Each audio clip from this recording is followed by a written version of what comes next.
एक दिन अली और आयशा छत पर खड़े थे। अली ने खुशी से कहा, देखो रमज़ान का चांद नज़र आ गया। आयशा मुस्कुरा कर बोली, अल्हम्दुलिल्लाह, अब हम रोज़ा रखेंगे और अल्लाह को खुश करेंगे। शाम को पूरा ख़ानदान इफ्तार के दस्तरखान पर बैठा था। अम्मी ने कहा, बच्चों दुआ करें फिर रोज़ा खोलें। सब ने मिलकर दुआ की और खजूर से रोज़ा खोला। अगले दिन अली मस्जिद गया। उसने सुकून से नमाज पढ़ी और दुआ मांगी। रास्ते में अली और आयशा ने एक गरीब बच्चे को देखा। वो भूखा था। आयशा ने अपना खाना उसे दे दिया और कहा, ये लो भाई, अल्लाह तुम्हें खुश रखे। रात को सब घर वाले कुरान पढ़ रहे थे। अबू ने कहा, कुरान हमें अच्छे रास्ते पर चलना सिखाता है। बच्चे गौर से सुनते रहे।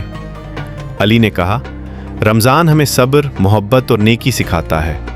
आयशा बोली, हम हमेशा अच्छे काम करेंगे इंशाअल्लाह। रमज़ान मुबारक। अल्लाह हम सबको नेक और सच्चा मुसलमान बनाए। आमीन।